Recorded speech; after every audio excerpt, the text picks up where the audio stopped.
الحمد لله نحمده ونستعينه ونستغفره ونؤمن به ونتوكل عليه ونعوذ بالله من شرور أنفسنا ومن سيئات أعمالنا ونعوذ بالله من شرور أنفسنا ومن سيئات أعمالنا من يهده الله فلا مضل له ومن يضلله فلا هادي له ونشهد أن لا إله إلا الله وحده لا شريك له ونشهد أن سيدنا ومولانا محمدا عبده ورسوله صلى الله تعالى عليه وعلى آله وأصحابه وبارك وسلم تسليما كثيرا كثيرا.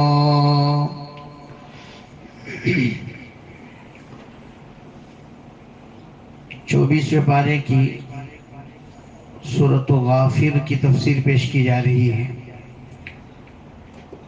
سورۃ غافر اور سورۃ المؤمن دو نام ہیں اس سورت کے. یہ سورت مکی ہے، مکی دور میں نازل ہوئی ہے اور اس میں 85 آیتیں ہیں. اس سورت کو سورۃ غافر اس لیے کہا گیا کیونکہ اللہ تعالیٰ کی ایک صفت غافر، گناہوں کو معاف کر دینے والی، بخش دینے والی.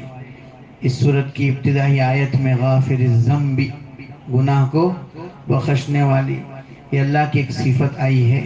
تو اسی صفت کی بنیاد پر اس سورت کا نام سورۃ غافر ہے. اور اسی طریقے سے اس سورت کا نام سورۃ المؤمن بھی ہے. سورۃ المؤمن اس لیے ہے کیونکہ اس سورت میں بطور خاص حضرت موسیٰ علی نبینا وعلیہ السلام اور فرعون کا قصہ ذکر کیا گیا ہے.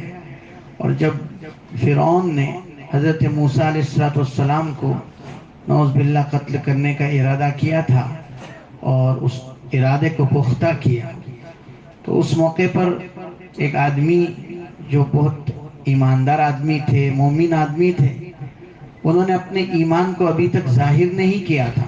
لیکن جب اس نے دیکھا، اس شخص نے دیکھا کہ فرعون موسیٰ علیہ السلام کو قتل کرنا چاہتا ہے، تو پھر اس شخص نے اپنا ایمان ظاہر کرتے ہوئے ایک بہت زوردار تقریر کی. تو وہ زوردار تقریر کرنے والے شخص مومن حقیقی تھے، اس لیے ان کا تذکرہ، چونکہ ان کی تقریر کا تذکرہ اس سورت میں آیا ہے، اسی لیے اس سورت کا نام بھی کیا رکھا گیا؟ سورۃ المؤمن. اس سورت کی جو آیات ہیں ان کا ترجمہ میں بعد میں کرتا ہوں. اس میں جو اہم ٹاپکس ہیں ان کو میں آپ کے سامنے پیش کرتا ہوں.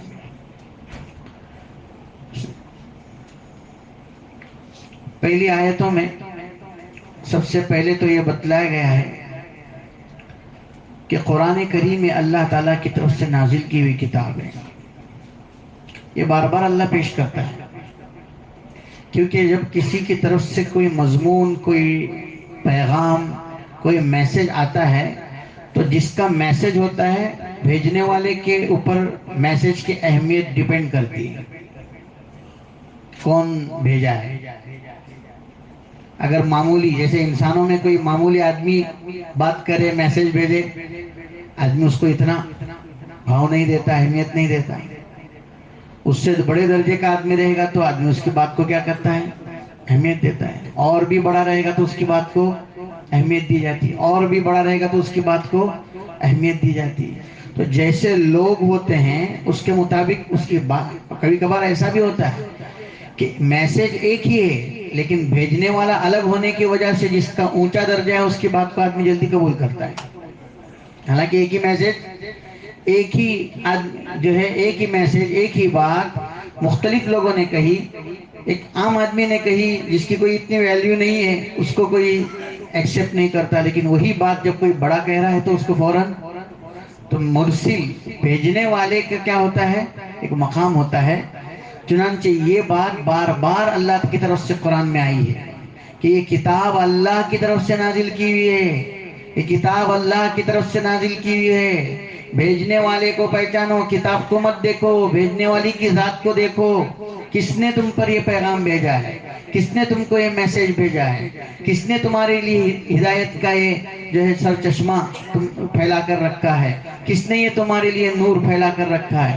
تو اس ذات کو پہچانو جس نے تمہارے لیے یہ کتاب بھیجی ہے. اگر تم اس کو پہچانو گے تو جس طرح اس کی حقانیت میں تم کو کوئی شک نہیں، تو اس کتاب کی حقانیت میں بھی تمہیں کوئی شک پیدا نہیں ہوگا. جب شک نہیں ہوگا، یقین ہوگا، تو آدمی اس کو کیا کرتا ہے؟ قبول کرتا ہے. شک کی صورت میں آدمی آگے پیچھے ہوتا ہے قبول کرنے کے لیے. تو اللہ کی ذات کو پہچانو کہ اللہ نے تمہارے اوپر یہ کتاب نازل کی ہے. ایک تو بات یہ ذکر کی گئی. دوسری بات یہ بتلائی گئی ہے کہ اللہ تعالیٰ کی صفات ذکر کی گئی. 6 صفتیں اللہ تعالیٰ کی ذکر کی گئی ہیں، جس میں رغبت اور رہبت، یعنی رغبت دلانے والا پہلو بھی ہے اور ڈرانے والا بھی پہلو بھی ہے. غافر الذنب وقابل التوب، گناہوں کو بخشنے والی اللہ کی ذات ہے. اللہ کی ذات کیسی ہے؟ گناہوں کو بخشنے والی، توبہ کو قبول کرنے والی. اس سے ہم سب کو امید لگ جاتی ہے کہ اگرچہ ہم کتنے بھی گنہگار ہوں تب بھی اللہ ہمیں کیا کرے گا؟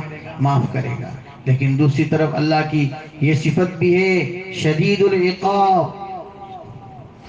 شدید العقاب، سخت سزا دینے والا ہے. وہ جہاں معاف کرنے والا ہے وہاں سخت سزا دینے والا ہے.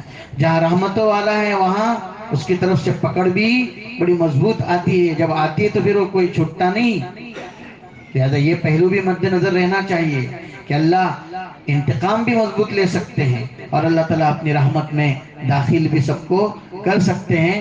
چنانچہ یہی وہ مضمون ہے جو اہل سنت والجماعت کے نزدیک اس تعبیر سے پیش کیا جاتا ہے کہ الایمان بین الرجاء والخوف. الایمان بین الرجاء والخوف، کہ ایمان امید اور ڈر کی درمیانی صفت کا نام ہے. یعنی اللہ تعالیٰ کی جتنی رحمتیں ہیں، اللہ تعالیٰ کی طرف سے جتنے وعدے ہیں، اس کے اوپر بندوں کو امید بھی رکھنی ہے. اور دوسری طرف خدا نے جن چیزوں سے ڈرایا ہے، جو خدا کی وعیدیں ہیں، ان وعیدوں سے انسان کو کیا کرنا چاہیے؟ ڈرنا بھی چاہیے. تو ڈرتے بھی رہنا ہے اور کرتے بھی رہنا ہے.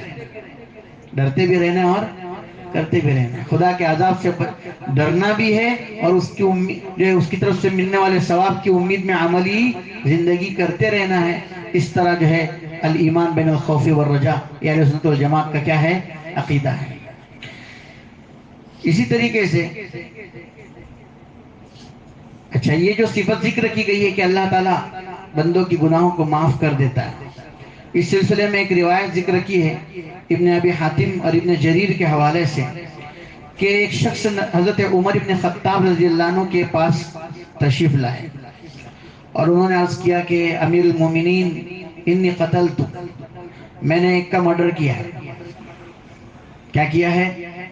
قتل کیا ہے. فہل لی من توبہ، کیا میرے لیے دروازہ کوئی توبہ کا ہے؟ یعنی جب میں نے ایک آدمی کو مارا ہے، اور ایک آدمی کو مارنا بہت بڑا خطرناک گناہ ہے. کسی انسان کو ناحق قتل کرنا بہت بڑا خطرناک گناہ ہے. اتنا بڑا خطرناک گناہ ہے کہ قرآن نے اس کو تعبیر کیا اس طرح کہ ایک آدمی کو مارنا ساری انسانیت کو مارنے کے برابر ہے. ایک آدمی کو مارنا، بولیے، اتنا بڑا گناہ ہے کہ ایک کو کسی نے مار دیا تو معمولی بات نہیں، بلکہ اس نے گویا سارے ہی انسانوں کو کیا کر دیا؟ مار دیا. اسی کا تصور جمائے ہوئے شخص حضرت عمر سے کیا کہتے ہیں کہ کیا میرے لیے کوئی توبہ کی گنجائش ہے؟ میں نے تو بہت بڑا گناہ کیا ہے. ایک کو مارا نہیں بلکہ کئیوں کو میں نے گویا مار دیا. تو حضرت عمر رضی اللہ عنہ نے یہی آیتیں پڑھی، حامیم تنزیل الکتاب من اللہ العزیز العلیم غافر الذنب وقابل التوب شدید العقاب، جس میں یہ بتلایا گیا غافر الذنب، وہ گناہوں کو کیا کر دیتا ہے؟ معاف کر دیتا ہے، بخش دیتا ہے. قابل التوبہ، تم توبہ کرنا چاہتے تو اللہ تمہاری توبہ کو کیا کرے گا؟ قبول کرے گا. لہذا اعمل ولا تیأس، عمل کرو اور اللہ کی ذات سے نا امید نہ ہو جاؤ. بلکہ امید رکھو اور عملی زندگی شروع کرو۔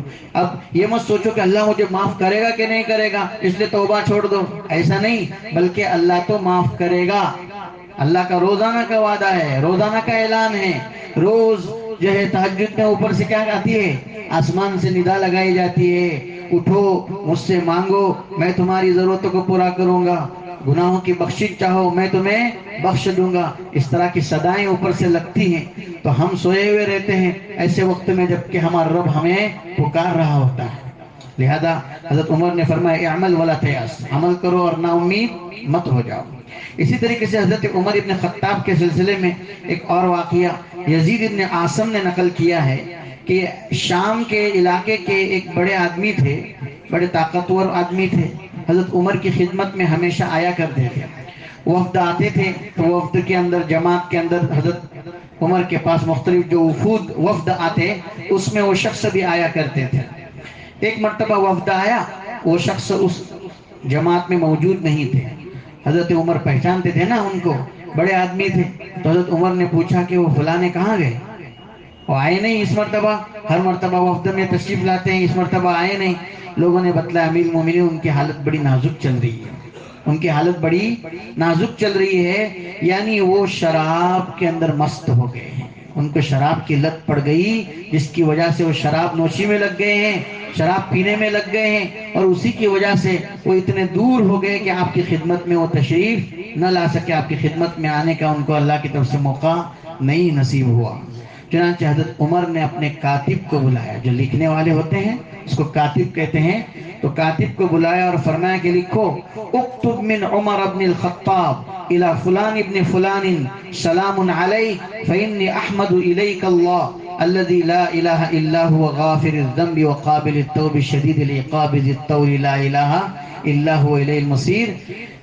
تو حضرت عمر نے یہ لکھا کہ یہ خط ہے عمر ابن خطاب کی طرف سے فلاں ابن فلاں کے نام پر، اے فلانے تم پر اللہ کی طرف سے سلامتی ہو، یہ تمہارے لیے میں اللہ کا نام لکھ کر بھیج رہا ہوں، وہ اللہ جس کے سوا کوئی معبود نہیں ہے، جو گناہوں کو بخشنے والا ہے، توبہ کو قبول کرنے والا ہے، سخت سزا دینے والا ہے، جس کی رحمتیں پھیلی ہوئی ہیں، اس کے سوا کوئی معبود نہیں، الیہ المصیر، اسی کی طرف سب کو لوٹ کر جانا ہے۔ چنانچہ یہ خط حضرت عمر نے ان کو ان ساتھیوں کے ذریعے سے بھیجا اور ساتھیوں سے کہا کہ تم بھی اس کے لیے دعا کرو، اپنے بھائی کے لیے، کہ اللہ تعالیٰ ان کو توبہ کی توفیق دے دے اور وہ جلدی سے توبہ کرے، اللہ تعالیٰ ان پر رحمت نازل فرمائے۔ چنانچہ یہ خط اس شخص کے پاس پہنچا، جب وہ خط پہنچا تو اس خط کو بار بار پڑھتے تھے۔ کس کا خط آیا ہے؟ دیکھو ابھی تھوڑی دیر پہلے میں سمجھا رہا تھا نا کہ پیغام کس کا ہے؟ اللہ کا۔ یہ کتاب کس کی نازل کی ہوئی؟ بھیجنے والے کی ذات کے اوپر سے سمجھو کہ کس کا کلام ہے۔ چنانچہ یہ خط کس کا آیا تھا؟ حضرت عمر کا خط میرے کو آیا۔ چنانچہ اس خط کو پڑھتے تھے، بار بار پڑھتے تھے، بار بار پڑھتے تھے، بار بار پڑھتے تھے، اور کہتے تھے غافر الذنب وقابل التوب شدید العقاب، مجھے اس میں میری سزا بھی ذکر کی گئی ہے اور میرے لیے وعدہ بھی ہے کہ اللہ میری بخشش فرما دے گا، میری گناہ کو بخش دے گا، جو مجھ کو شراب کی لت پڑ گئی ہے میں توبہ کروں تو اللہ مجھے معاف کر دے گا۔ چنانچہ وہ اپنے لیے اس خط کو بار بار پڑھتے تھے اور روتے تھے، اور ثم نزع فاحسن النزع، ان کا انتقال ہو گیا اور بہت اچھی حالت میں انتقال ہو گیا، توبہ کی توفیق ہوئی، بہت اچھی حالت میں انتقال ہوا۔ حضرت عمر رضی اللہ عنہ کو ان کا یہ واقعہ معلوم پڑ گیا کہ میرا خط ان تک پہنچا، انہوں نے توبہ کی، ان کا انتقال بھی اچھی حالت میں ہوا۔ حضرت عمر نے فرمایا ہاکذا فاصنعوا اذا رأیتم اخا لکم، کہ جب تم اپنے کسی بھائی کو اس طرح حق کی راہ سے بھٹکتا ہوا، پھسلتا ہوا، قدموں کو صحیح جگہ سے ہٹ کر غلط جگہ کی طرف جاتا ہوا اپنے بھائی کو دیکھو اور محسوس کرو تو تم بھی ایسا ہی طریقہ اپناؤ جیسے میں نے طریقہ اپنایا۔ یعنی کسی آدمی کو پھٹ سے چند لوگوں کے بیچ میں کہنا اور اس طرح کہنا کہ اس کی دل آزاری ہو، اس طرح کہنا کہ اس کو جو ہے لعنت اور ملامت کی جائے اور اس کو جو ہے اس کو غیرت دلائی جائے، یہ طریقہ اصلاح کا درست نہیں ہے، بلکہ حضرت عمر نے خط لکھ کر بھیجا، اپنے ساتھیوں کی طرف سے ان کے لیے کیا کروائی؟ دعا کروائی، خود بھی دعا کی۔ تو یہ طریقہ ہوتا ہے کسی چیز کی اصلاح کا، کسی کے اندر جو عیب پایا جا رہا ہے اس کو درست کرنے کا یہ طریقہ ہوتا ہے کہ اس کے کان میں بات سمجھائی جائے، اس کو پاس بٹھا کر بات سمجھائی جائے، اور اس کو زور سے سب کے بیچ میں نہ کہا جائے، اس کو تانا اور ملامت نہ کی جائے کہ تم ایسا کرتے ہو، ویسا کرتے ہو، یہ کرتے ہو، وہ کرتے ہو۔ اس کو تو بیچارے کو پتہ بھی نہیں ہوتا ہے کہ ایسا کرنا جائز ہے کہ نہیں۔ بعض اوقات آدمی کو معلوم بھی نہیں رہتا کہ ایسا کرنا جائز ہے یا نہیں ہے، یا یہ کرنا اتنا سنگین جرم ہے، اس کو احساس بھی اس کا نہیں ہوتا، لیکن ہم جو ہے دسیوں کے بیچ میں یوں تقریر شروع کر دیتے ہیں۔ تو یہ تقریر کرنا بجائے فائدہ پہنچانے کے کیا کر دیتا ہے؟ نقصان۔ آج کے بعد وہ کبھی مسجد میں ہی نہیں آئے گا، آج کے بعد کبھی ہمارے سامنے بھی نہیں آئے گا۔ ضرورت ہے کہ یہ اصلاح کا طریقہ اس طرح اپنایا جائے کہ اگر ہم میں کسی کے اندر کوئی برائی نظر آتی ہے، ہم اس کے لیے کیا کریں؟ دعا مانگے۔ کیا کریں؟ دعا تو ہم لوگ مانگتے نہیں ہیں، ساری جگہ پہ اس کا جو ہے چرچا کرتے بیٹھتے ہیں، اس نے ایسا کیا، اس نے ایسا کیا، اس نے ایسا کیا۔ تو حقیقت یہ ہے کہ یہ چرچے کرنے والے لوگ مصلح ہے ہی نہیں، اصلاح کی فکر رکھنے والے ہے ہی نہیں، کیونکہ وہ خدا سے تو دعا مانگتے نہیں، اور لوگوں کے عیبوں کو اس طرح پھیلا رہے ہیں۔ وہ یہ تو غیبت کر رہے ہیں، یہ تو کیا کر رہے ہیں؟ غیبت کر رہے ہیں۔ اس سے اچھا تو یہ تھا کہ وہ کسی سے نہ کہتے، اپنے رب سے کہتے، اللہ سے دعا کرتے ہیں، اپنے بھائی کی اصلاح کی فکر کرتے ہیں۔ یہ کرنے کے بجائے وہ غلط طریقہ اختیار کرنا درست نہیں ہے۔ اسی کو حضرت عمر نے فرمایا کہ جب تم اپنے کسی بھائی کو پھسلتا دیکھو تو اس کو اپنے سے قریب کرو، اس کو اللہ تعالیٰ کی وعدوں کی امیدیں دلاؤ، اس کو بھروسہ دلاؤ، اور اس کے لیے اللہ سے دعا مانگو کہ اللہ اس پر اپنی رحمت فرمائے۔ وَلَا تَكُونُوا عَوَانًا لِلشَّيْطَانِ عَلَيْهِ، اس پر تم شیطان کے مددگار نہ بنو، یعنی ایسے کام نہ کرو کہ وہ شیطان کے پھندے میں پھنس جائے۔ ایسا کوئی کام کہ جس سے اس کو تانا دیا، اس کو لعنت ملامت کر دی، اس کو سب کے سامنے ڈانٹ دیا، تو اب تو وہ شیطان کا بھی بن جائے گا۔ یہاں تو بولے ان کو کائے کو سننے کا، اب ان تو بھاری چلے جائیں گے۔ تو شیطان کے مقابلے میں تم اس کے مددگار نہ بنو۔ اسی طریقے سے ان آیات میں ایک سبق یہ بھی بتلایا گیا کہ اللہ تعالیٰ تمام گناہوں کو معاف کرتے ہیں، چاہے چھوٹی ہو یا بڑی ہو، صغیرہ ہو یا کبیرہ ہو۔ صغیرہ گناہوں کو بھی اللہ معاف کرتے ہیں، کبیرہ گناہوں کو بھی معاف کرتے ہیں۔ البتہ اہل سنت والجماعت کے نزدیک یہ جو ہے بات مسلم ہے کہ کبیرہ گناہوں کے لیے توبہ شرط ہے، کبیرہ گناہوں کے لیے توبہ شرط ہے، یعنی حقیقی توبہ کرنا اس طرح کہ اللہ مجھ سے غلطی ہو گئی، میں اپنی اس غلطی پر ندامت رکھتا ہوں، مجھے شرمندگی ہے، میں آئندہ کبھی بھی یہ عمل نہیں کروں گا، اس طرح اللہ تعالیٰ سے توبہ کرنا، معافی مانگنا، یہ کیا ہے؟ ضروری۔ جب تک بندہ توبہ نہیں کرتا تب تک کہ وہ گناہ معاف نہیں ہوتے۔ ہاں جو چھوٹے چھوٹے گناہ ہوتے ہیں وہ توبہ سے بھی معاف ہوتے ہیں، اور بغیر توبہ کے نیک اعمال سے بھی کیا ہو جاتے ہیں؟ بہت سے اعمال آپ نے روایتوں میں سنے ہوں گے، فلاں عمل کرنے سے گناہ معاف ہو جاتی، جیسے وضو کرنے سے گناہ کیا ہو جاتے ہیں؟ جھڑ جاتے ہیں۔ نماز پڑھنے سے گناہ کیا ہو جاتی ہے؟ معاف ہو جاتی ہے۔ مشہور روایت ہے، کوئی آدمی کسی کے آدمی کے دروازے پر جو ہے کیا ہو؟ نہر ہو، اور وہ اس نہر کے اندر کتنی مرتبہ غسل لیتا ہو؟ 5 مرتبہ غسل لیتا ہو، تو کیا اس کے بدن پر کوئی میل باقی رہے گا؟ صحابہ نے عرض کیا کہ نہیں، اس کے بدن پر کوئی میل باقی نہیں رہے گا۔ اسی طریقے سے جو آدمی 5 وقت کی نماز کا کیا کرے گا؟ اہتمام کرے گا، تو اس کے بدن پر کوئی میل باقی نہیں رہے گا، اس کی گناہ معاف ہو جائے گی۔ اسی طرح تسبیحات، سبحان اللہ و بحمدہ، سبحان اللہ عظیم جیسی تسبیح پڑھنے سے اس کے سمندر کے جھاگ کے برابر بھی گناہ ہوں گے۔ 100 کا عدد پڑھنے سے گناہ کیا ہو جاتے ہیں؟ معاف ہو جاتے ہیں۔ اور بھی وہ سارے ایسے اعمال ہیں جن سے گناہوں کی بخشش کا کیا کیا گیا ہے؟ وعدہ کیا گیا۔ یہ جو گناہوں کی بخشش کے اعمال بتائے گئے ہیں کہ فلاں عمل کرنے سے گناہ معاف ہوں گے، فلاں عمل کرنے سے فلاں گناہ معاف ہوں گے، اتنے گناہ معاف ہوں گے، کتنے بھی رہنے دو تب بھی کیا ہو جائیں گے؟ معاف ہو جائیں گے۔ اس سے مراد اہل سنت والجماعت کے نزدیک وہ گناہ ہیں جو چھوٹی ہیں، جو کیا ہیں؟ چھوٹی گناہیں ہیں، وہ تو بغیر توبہ کے بھی اعمال کی برکت سے کیا ہو جاتی ہے؟ معاف ہو جاتی ہے۔ اور بڑی گناہوں کے لیے توبہ کرنا کمپلسری ہے، ضروری ہے، اس کے بغیر وہ معاف ہوتی نہیں ہے۔ اسی طریقے سے اس آیت میں اشارہ کیا گیا ہے کہ اللہ تبارک و تعالیٰ کی صفات تو یہ بھی ذکر کی گئی، ایک طرف یہ صفت ذکر کی قابل التوبہ، غافر الذنب، برابر، اور دوسری طرف یہ کہا گیا شدید العقاب۔ اب اس میں بھی چوتھی صفت ذکر کی گئی ذی الطول، اللہ کی رحمت بڑی وسیع، اللہ بڑا جو ہے وسیع رحمت والا ہے۔ تو حضرات مفسرین لکھتے ہیں کہ اللہ تعالیٰ کی رحمت کا جو پہلو ہے یہ غالب ہے اس کے سزا کے پہلو پر۔ اللہ کی رحمت کا پہلو یہ غالب ہے اس کے سزا کے پہلو پر، یعنی اللہ تعالیٰ کی رحمتیں بہت زیادہ ہیں۔ اسی لیے حدیث میں توبہ کی جو استغفار سے متعلق جو دعائیں ہیں اس میں ایک مشہور دعا ہے، اللہم مغفرتک اوسع من ذنوبی، اللہم مغفرتک اوسع من ذنوبی، اے اللہ تیری مغفرت میرے تمام گناہوں کو وسیع ہے۔ میرے تمام گناہوں کو کیا ہے؟ یعنی میرے گناہ بڑے نہیں ہو سکتے ہیں، تیری رحمت کیا ہے؟ بڑی ہے۔ میری گناہ تو کچھ بھی نہیں تیری رحمت کے مقابلے میں۔ اللہم مغفرتک اوسع من ذنوبی۔ دوسرا جملہ ہے وَرَحْمَتُكَ أَرْجَى عِنْدِي مِنْ عَمَلِي، اور تیری رحمت میرے عمل کے مقابلے میں تیری جو ہے رحمت کی مجھے امید، یعنی میں اپنے عمل سے تجھے اتنا راضی نہیں کر سکتا ہوں، تیری طرف سے ملنے والی جو رحمت ہے وہی میرے لیے کیا ہے؟ کافی ہے۔ میرا عمل کیا ہے؟ زیرو ہے، میں کتنا بھی عمل کروں تب بھی وہ کیا ہے؟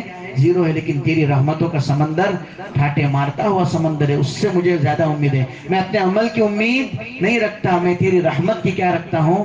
امید رکھتا ہوں۔ سمجھ میں آئے کہ نہیں؟ تو یہ ہے اللہ تعالیٰ کی رحمت کیسی ہے؟ بہت زیادہ وسیع ہے۔ گناہیں کتنی بھی ہوں تب بھی اللہ تعالیٰ کے لیے معاف کرنا کیا ہے؟ آسان ہے۔ تو یہ ہے کہ اللہ تعالیٰ کی رحمت کا پہلو اس کی سزا کے پہلو پر کیا ہے؟ غالب ہے۔ چنانچہ فرمایا حامیم تنزیل الکتاب من اللہ العزیز الحکیم۔ یہ سورت حامیم کے ذریعے سے شروع ہوتی ہے۔ قرآن کریم میں وہ صورتیں جن کے شروع میں حامیم آیا ہے، کیا آیا ہے؟ حامیم۔ ایسی صورتیں کل 7 ہیں۔ کتنی ہیں؟ 7۔ اور ان 7 صورتوں میں سب سے پہلی صورت ہے۔ ابھی تک ہم لوگ نے 25ویں پارے کے اندر اور 26ویں پارے کے اندر جب تفسیر پڑھے تھے تو وہ حامیم والی صورتیں ہم نے پڑھی، لیکن ہم چونکہ الٹے آ رہے ہیں اس لیے پیچھے پیچھے جا رہے ہیں۔ حقیقت یہ ہے کہ جب سیدھے جائیں گے تو سب سے پہلی حامیم کی جو صورت جو پڑھتی ہے وہ کون سی ہے؟ سورۃ الغافر اور سورۃ المؤمن۔ یہ ان صورتوں میں سب سے پہلی صورت ہے جن کو حامیم کے ذریعے سے شروع کیا گیا ہے، اور اصطلاح میں ان کو حوامیم کہتے ہیں۔ کیا کہتے ہیں؟ حامیم کی جمع حوامیم، حوامیم صورتیں۔ تو یہ حامیم کے ذریعے سے شروع ہوئی ہے، حروف مقطعات میں سے ہے، یعنی ان حرفوں میں سے ہیں جن سے کلمات، جن سے قرآن کریم کے بعض صورتیں شروع کی گئی ہے، اور وہ حروف کلمات کی شکل میں نہیں بلکہ حرفوں ہی کی شکل میں بولے جاتے ہیں۔ یعنی انگلش کی زبان میں بولیں گے کہ اس کو ورڈ کی شکل میں نہیں بلکہ اس کو الفابیٹ ہی کی شکل میں پڑھا جاتا ہے۔ اے بی سی ڈی، اس کا کوئی کلمہ بنتا ہے؟ ہاں، جب دونوں کو ملائیں گے، دو حرفوں کو، دو الفابیٹ کو ملائیں گے تو کیا بن جائے گا؟ کوئی کلمہ بن جائے گا۔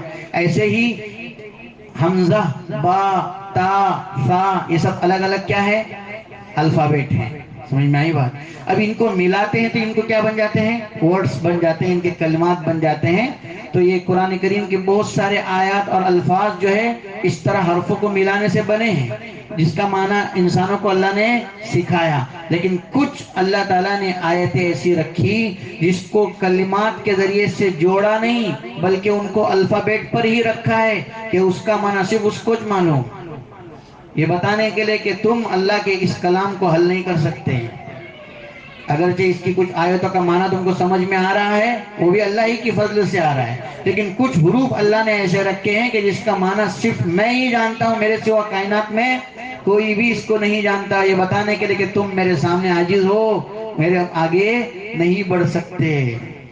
سمجھ میں آیا؟ تو یہ حامیم کے ذریعے سے اس صورت کی کیا کر دی گئی؟ شروعات کی گئی۔ پھر فرمایا تنزیل الکتاب، یہ کتاب نازل کی جا رہی ہے اللہ کی طرف سے، من اللہ العزیز، وہ اللہ جو سب پر غالب ہے، العزیز جو سب پر کیا ہے؟ غالب، یعنی اللہ کا غلبہ سب پہ ہے، پوری کائنات پہ ہے۔ پوری کائنات پہ تو بھی پورے انسانوں پہ ہے کہ نہیں؟ انسانوں کی بڑی طاقتوں پہ ہے کہ نہیں؟ جنات پہ ہے کہ نہیں؟ جادوگروں پہ ہے کہ نہیں؟ نظر لگانے والوں پہ ہے کہ نہیں؟ بہت سے لوگ بہت سی بیماریوں میں پریشان رہتے ہیں، جادو سے پریشان رہتے ہیں، اور نظروں سے پریشان رہتے ہیں، دشمنوں سے پریشان رہتے ہیں۔ وہ تھوڑا سا شاید اس غلط فہمی میں شکار ہو جاتے ہیں کہ اللہ کی طاقت ان سب کے مقابلے میں کمزور ہے۔ اگرچہ ان چیزوں کا اثر ہو سکتا ہے، جب قدرت نے تقدیر میں لکھ دیا ہے تو اس کا اثر ہوگا۔ نظر کا لگنا بھی کیا ہے؟ حق ہے۔ جادو کا ہونا بھی کیا ہے؟ حق ہے۔ یہ چیزیں ہو سکتی ہیں، لیکن اس کا مطلب یہ نہیں کہ ہم اسی کو پکڑ کے رکھے کہ میں جادو ہوا ہے اس کے سوا کوئی اللہ ختم ہی نہیں ہو سکتا ہے۔ اللہ کی ذات پر توکل کہاں گیا؟ بھائی کتنا بھی بڑا سے بڑا جادو ہو، اللہ کا غلبہ اس پر ہے کہ نہیں ہے؟ کتنا بڑا سے بڑا شیطان اور جنات اگر ہمارے اوپر سوار ہو جائے تو اس پر اللہ کا غلبہ ہے کہ نہیں؟ شیطانوں کے بارے میں تو چیلنج کیا گیا، آپ نے سورہ رحمان میں سنا پڑا ہے، یا معاشر الجن والانس ان استطعتم ان تنفذوا من اقطار السماوات والارض فانفذوا۔ سب سے پہلے جنات کو بولا گیا، انسان تو بہت محدود ہے، وہ اوپر جانے کے لیے بھی اس کو پلین کی ضرورت پڑتی، انسان کو اوپر جانے کے لیے بھی کیا کی ضرورت پڑتی؟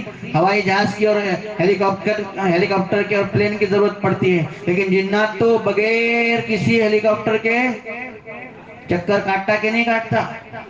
ایسے طاقتور جنات کو پہلے کہا اللہ تعالیٰ نے کہ یا معاشر الجن والانس، اے جناتوں کی جماعت اور اے انسانوں کی جماعت جو جنات کے مقابلے میں کمزور ہے، جو انسان جنات کے مقابلے میں کیا ہے؟ کمزور ہے۔ اچھا چلو اے جناتوں اور انسانوں، اگر تم زمین و آسمان کی حدود سے کہیں باہر جا سکتے ہو تو ذرا نکل کے دکھاؤ۔ بات سمجھ میں آئی؟ تو اللہ تعالیٰ کی طاقت سے کوئی آگے بڑھ نہیں سکتا، اللہ کا غلبہ سب پر ہے۔ العزیز، عزیز کا معنی سمجھیں تو ہمارا یقین پختہ ہونا چاہیے کہ اللہ تعالیٰ کی ذات سب پر غالب ہے، اللہ پر کوئی غالب نہیں آ سکتا، اللہ سب پر حاوی ہے، اللہ پر کوئی حاوی نہیں آ سکتا۔ مجھے کتنا بڑا سے بڑا نقصان پہنچے، کتنی بڑی سے بڑی تکلیف پہنچے، لیکن وہ تکلیف اللہ کے مقابلے میں کیا ہے؟ اللہ کی طاقت کے مقابلے میں ہیچ ہے۔ اللہ اس کو دور کرنا چاہے کوئی اس کو مجھے تکلیف میں مبتلا نہیں کر سکتا، اور اگر اللہ تعالیٰ پر جو نعمت دینا چاہے تو کوئی اس کو روک بھی نہیں سکتا۔ قرآن کریم میں اسی بات کو کئی آیات میں ذکر کیا گیا ہے کہ اگر اللہ تم کو کسی مصیبت میں پھنسانا چاہتا ہے، إِن يَمْسَسْكَ اللَّهُ بِضُرٍّ فَلَا كَاشِفَ لَهُ إِلَّا هُوَ، اگر تم کو کوئی مصیبت پہنچنا اللہ کی طرف سے طے ہے، کوئی نہیں اس کو ہٹا سکتا۔ وَإِن يَمْسَسْكَ بِخَيْرٍ فَلَا رَادَّ، اور اگر کوئی تم کو بھلائی پہنچانا اللہ کی طرف سے متعین ہے تو کوئی اس بھلائی کو ٹال نہیں سکتا۔ یہ اللہ کے فیصلے ہیں۔ لہذا العزیز، اللہ سب پر کیا ہے؟ غالب ہے، اللہ پر کوئی غالب نہیں۔ العلیم، اللہ کا علم بھی سب پر حاوی ہے، اللہ ہر چیز کو جانتا ہے، زمین و آسمان کے ہر ذرے ذرے کا اللہ کو علم ہے، زمین کی گہرائیوں کا علم ہے، درختوں کے پتوں کا علم ہے، سمندر کے قطروں کا علم ہے، پہاڑوں کے جو تعداد اور اس کی مٹی کے جو ہے ٹکڑے ٹکڑے کا اور اس کے شجر شجر کا اور پتھر پتھر کا اللہ کو کیا ہے؟ علم ہے۔ غافر الذنب، پھر فرمایا گناہوں کو بخشنے والا، قابل التوب، توبہ کو قبول کرنے والا، شدید العقاب، سخت سزا دینے والا، ذی الطول، بڑی رحمتوں والا، لا الہ الا ہو، اللہ کے سوا کوئی معبود نہیں، الیہ المصیر، اسی کی طرف سب کو لوٹ کر آخرکار جانا ہے۔ یہ ساری صفات والا ہمارا مالک ہے جس کی طرف سے قرآن نازل کیا گیا ہے، لہذا اس قرآن پر ایمان بھی لانا ہے، اس کو سیکھنا بھی ہے، اس کو پڑھنا بھی ہے، اس پر عمل بھی کرنا ہے، اور اس کی دعوت بھی سب تک پہنچانا ہے۔ کریں گے نا انشاءاللہ؟ اللہ ہم سب کو اس پر عمل کی توفیق عطا فرمائے۔ وآخر دعوانا ان الحمدللہ رب العالمین۔ بسم اللہ الرحمن الرحیم، الحمدللہ رب العالمین، والصلاة والسلام علی سید الانبیاء المرسلین سیدنا و نبینا محمد وعلی آلہ وصحبہ اجمعین۔ ظلمنا انفسنا وإن لم تغفر لنا وترحمنا لنكونن من الخاسرين، ربنا اغفر لنا ذنوبنا وإسرافنا في أمرنا وثبت أقدامنا وانصرنا على القوم الكافرين، ربنا لا تجعلنا فتنة للقوم الظالمين ونجنا برحمتك من القوم الكافرين۔ اے اللہ ہماری گناہوں کو معاف فرما، خطاؤں سے درگزر فرما، مولا گنہگار ہیں، قصوروار ہیں، گناہوں میں پھنسے ہوئے ہیں، گناہوں کی عادتیں نہیں چھوٹتی، اللہ گناہوں کی لت لگ چکی ہے، گناہیں کرتے کرتے بہت مزہ آتا ہے، خواہشات ابھرتی جاتی ہے۔ رب کریم، اے اللہ تیری نعمتیں کھا کھا کر اے اللہ تیرا مقابلہ کرتے رہے ہیں، اے اللہ تیری نعمتیں کھا کھا کر رات اور دن کی گھڑیوں میں بغیر کسی تیری یاد اور تمیز کے بس گناہوں کی عادتوں میں پھنسے ہوئے ہیں۔ اللہ ہم سب کو معاف فرما دے، گناہوں کی عادتیں چھڑوا دے، گناہوں کی عادتیں چھڑوا دے، گناہوں سے سچی پکی توبہ عطا فرما کر تیری اطاعت و فرما برداری والی زندگی ہم سب کو عطا فرما۔ اللہ ہمارے تمام گناہوں کو معاف فرما، صغیرہ کبیرہ گناہوں کو معاف فرما، چھوٹی بڑی گناہوں کو معاف فرما، اے اللہ جلوت اور خلوت کی گناہوں کو معاف فرما، اے اللہ ہمارے اے اللہ ہمارے تمام مردوں کی بخشش فرما، عورتوں کی بخشش فرما، جوانوں کی مغفرت فرما، اے اللہ بوڑھوں کی مغفرت فرما، اے اللہ تمام مسلمان مردوں اور عورتوں کی مغفرت فرما، اے اللہ پوری امت مسلمہ کی مغفرت فرما، اے اللہ امت مسلمہ کے حالات پر رحم فرما، امت مسلمہ کے حالات پر رحم فرما، امت مسلمہ کے حالات پر رحم فرما۔ پوری دنیا میں مسلمانوں پر جہاں کہیں بھی مظالم ڈھائے جا رہے ہیں، عافیت کے ساتھ سارے مسلمانوں کی بھرپور مدد و نصرت فرما، اے اللہ عافیت کے ساتھ سارے مسلمانوں کی بھرپور مدد و نصرت فرما، مسلمانوں کو ظالم بننے سے بھی محفوظ فرما، مظلوم بننے سے بھی محفوظ فرما، اے اللہ ہمارے ملک میں اس وقت جو پارلیمانی الیکشن چل رہے ہیں، اے اللہ تو عافیت کے ساتھ اس میں اے اللہ حق کا بول بالا فرما، باطل کو پسپا فرما، اے اللہ ایسے لوگوں کو اقتدار عطا فرما جن کو اے اللہ تو جو تیرے منشے کے مطابق لوگوں کے درمیان حق اور انصاف کا فیصلہ کرنے والے ہوں، اے اللہ لوگوں کے ساتھ انصاف کا معاملہ کرنے والے، رحم کرنے والے لوگوں کے ساتھ، اے اللہ جو کمزور طبقات ہیں ان کے حقوق کو ادا کرنے والے حاکمین کے اللہ کو حکومت عطا فرما، ظلم کرنے والوں کی حکومت سے، ظالموں کی حکومت سے اللہ نجات عطا فرما، اللہ ہم پر ایسے کسی حاکم اور ایسے کسی بادشاہ اور اللہ گورنر کو ہم پر مسلط نہ فرما جو ہمارے حقوق کو ضائع کرتا ہو، جو ہمیں دین اسلام کے احکام پر عمل کرنے میں رکاوٹ ڈالنے والا ہو، اے اللہ تو ایسے فیصلے فرما۔ رب کریم اس وقت ایسے حاکم، ایسے اے اللہ ڈکٹیٹر اے اللہ اس ملک پر حکومت کر رہے ہیں جو اے اللہ ہمیں اسلام پر باقی رکھنا نہیں چاہتے، اسلامی تعلیمات پر عمل کرنے کے لیے ہمارے لیے رکاوٹیں ڈالنا چاہتے ہیں، اے اللہ تجھے کسی کی ضرورت نہیں ہے اے اللہ، لیکن ہمیں تیری ضرورت ہے، اے اللہ ہمیں دین اسلام کے احکام پر عمل کرنے کی ضرورت ہے، ہمیں سجدہ کرنے کے لیے اور ماتھا ٹیکنے کے لیے اس زمین کی ضرورت ہے، اے اللہ تو اپنے فضل سے ہمیں سجدہ کرنے والوں میں، رکوع کرنے والوں میں، تیری یاد کرنے والوں میں، تجھ سے لو لگانے والوں میں شامل فرما، اے اللہ اس کے لیے آنے والی رکاوٹوں سے ہم سب کو نجات عطا فرما، ساری رکاوٹیں دور فرما، اے اللہ اسلام کے ساتھ ہم اور ہماری نسلیں اس سرزمین پر اے اللہ باقی رہیں، اس کے فیصلے فرما۔ رب کریم ہماری دعائیں قبول فرما، اے اللہ عالم اسلام کے تمام مسلمانوں کی مدد و نصرت فرما، اے اللہ کمزور طبقات کی مدد و نصرت فرما، اے اللہ فلسطین اور غزہ کے مسلمانوں کی بھرپور مدد و نصرت فرما، اے اللہ ان کے اللہ پریشانیوں کو دور فرما، ان کے بیماروں کو شفا عطا فرما، اے اللہ ان کے زخمیوں کے دوا کا اللہ انتظام فرما، الہ العالمین ان کے بھوک کے مٹانے اور ان کے پیاسوں کی اللہ پیاس بجھانے کا انتظام فرما، اے اللہ تو اپنے فضل سے ان کے حالات پر رحم فرما، اے اللہ ظالم کو پکڑ لے، اے اللہ ظالم کو پکڑ لے، اے اللہ ظالم کو پکڑ لے، تیری پکڑ بہت مضبوط ہے، اگر تو پکڑنے پہ آئے تو کوئی روک نہیں سکتا، اے اللہ ظالموں کے ہاتھوں کو روک دے اور ان پر اپنا عذاب نازل فرما، اے اللہ اپنے فضل کا معاملہ فرما، ہماری دعائیں قبول فرما، اللہ ہماری دعائیں قبول فرما، اللہ ہم میں سے ہر ایک کو نیکوکار بنا، اچھی عادتیں اختیار کرنے والا بنا، اللہ اچھی صفات سے آراستہ ہونے کی توفیق عطا فرما، بری صفات سے ہم سب کی پوری حفاظت فرما، اے اللہ ایمان و اسلام اور تقوی و طہارت کے اندر کمال عطا فرما، اے اللہ دن بدن ہمارے ایمان میں اضافہ فرما، اے اللہ ایمان کی کمزوری سے ہم سب کی حفاظت فرما، اے اللہ اپنے فضل کا معاملہ فرما، ہماری دعائیں قبول فرما، اے اللہ اس مجمع میں ہر ایک کی نیک تمناؤں کو تو اپنے فضل سے پورا فرما، اے اللہ ہمارے بیماروں کو شفا عطا فرما، ہمارے پریشان حالوں کی پریشانیاں دور فرما، مصیبتوں میں پڑے ہوئے لوگوں کی مصیبتیں دور فرما، اے اللہ مقروضوں کے قرض کے ادائیگی کے فیصلے فرما، اے اللہ جو لوگ بے نکاح ہیں ان کے نکاح آسان فرما، جن کے یہاں نکاح ہو چکے ہیں ازدواجی زندگیاں تلخی کا شکار ہیں، عافیت کے ساتھ ان کی زندگیوں میں سکون عطا فرما، اے اللہ جن کو اولاد نہیں انہیں اولاد عطا فرما، جن کی اولادیں ہیں لیکن نافرمان ہیں تو عافیت کے ساتھ ان کے اولادوں کو تیرا اور ان کے ماں باپ کے مطیع و فرما بردار بنا دے، اے اللہ جو بے نکاح ہیں ان کے نکاح آسان فرما،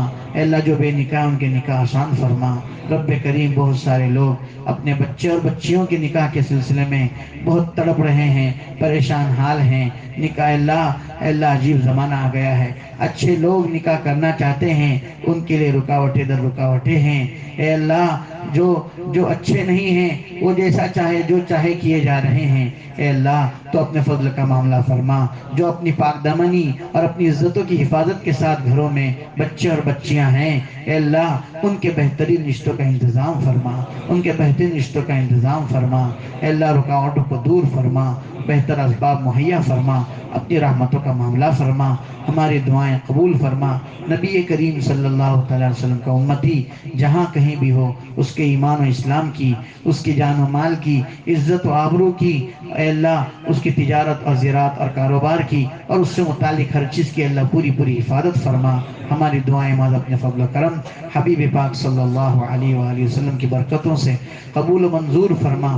اللہم صلی علی سیدنا و مولانا محمد وعلى آل سيدنا ومولانا محمد كلما ذكره الذاكرون وكلما غفل عن ذكر الغافلون سبحان ربك رب العزة عما يصفون وسلام على المرسلين والحمد لله رب العالمين.